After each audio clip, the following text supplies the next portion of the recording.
Thank you.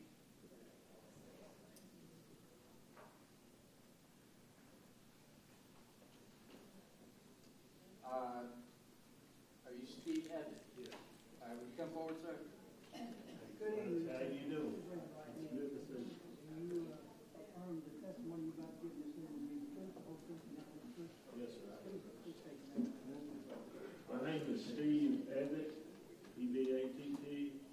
I live at 280 Oak Street, Bowling Springs, South Carolina. I'm not articulate. I am very proud of the people that have spoken here tonight and the demeanor and what they brought to this body. I guess it's important for me not to repeat everything that they've said, but I agree totally with everything they've said. And the people that really are hurting are not here because they've beat down. I work with them at facilities where we try to pay power bills and stuff like that.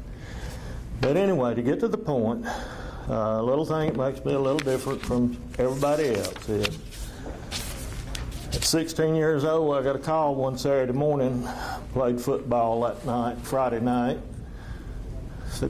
Saturday morning at 6 o'clock, not really what you want to do is go to work, but I had to work back then. And a gentleman called me and said, will you come labor for us today? We building some pump stations for waterworks over here. And I said, yes, sir, I'll be over there in just a few minutes. Well, 12 hours later, the superintendent of the waterworks hired me. And that's when I got into the utility business at 16 years old. Fast forward a little bit, other than that, I was reading meters then. I was threatened by an ex-con, pulled a knife on me when I had to cut his water off, jerked the keys out of my truck. I've seen it all. I've seen it all. And there's not anybody that has ever worked for me that had to do anything that I didn't show them first that I would do. Having said all that, I obviously have a background in utilities. And I want to first say that on radio read meters, I was consulting with one of the utility firms here, one of the water systems here in Spartanburg County. And we had studied privately owned utilities because they seem to be very efficient. Now, I want to say right now, these people that are here with Duke, it's not fair for them to have to, I would be proud if I was them to have that job, but it's not fair for them to get to it, and I'm not even going to begin. We put radio read meters in, the first one to put utilities in South Carolina or in the Southeast. It was my job to manage it and make sure that it was cost effective. Once I figured that it would be cost effective, that's when I pushed $1 million over here to go with radio read. Our whole goal all along, and I've been in this 50 years, was efficiency. The other part of it is, if you do a rate study, there is such a thing as a base rate with zero consumption. I was fortunate enough to have the experience that the people here have talked about, and I lived in a home where I had to work at school for my lunch. And so I can relate. And the minimum rate, the last rate that I worked on for the water system has been copied by other water systems. The first thing I did when I sat down with the rate was to determine how much water could I give a customer, and we call it the minimum bill. And I could make it up somewhere else, up through the users if I had to. But we set a rate 12, 15 years ago for a minimum bill of $12 a month for 3,000 gallons. Now, any family can get by on that if they have to. And the reason that it was done is because we saw retired people on Social Security. They couldn't even shift if you wanted to bill them at a different time. They couldn't stand that because they needed to be there when the check came because they came in to pay.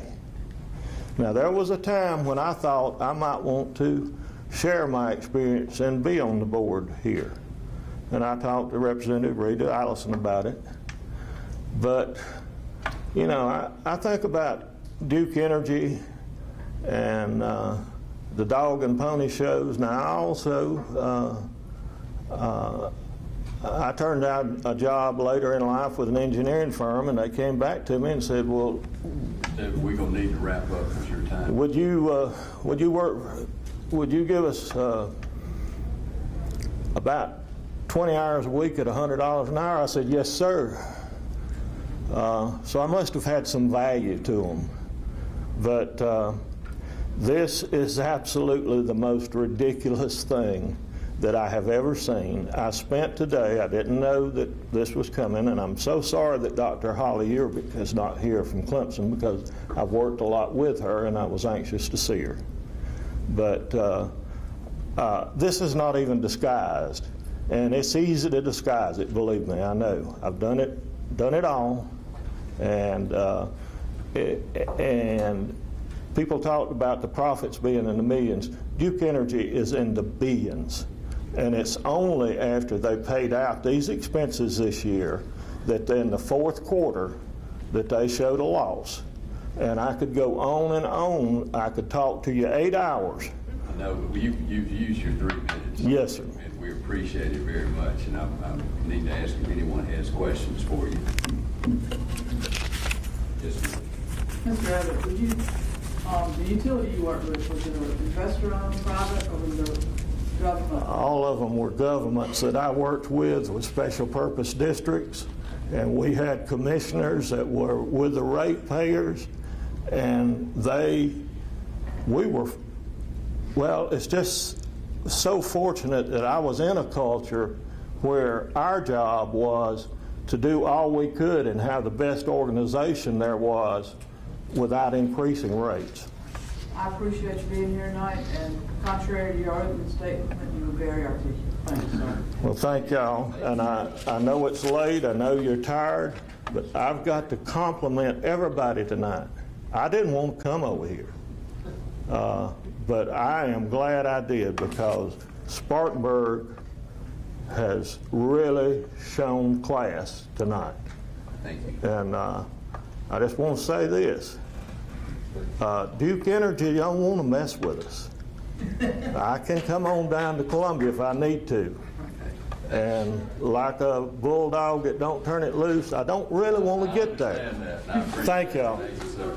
All right, can we get Joyce and Copeland? Joyce and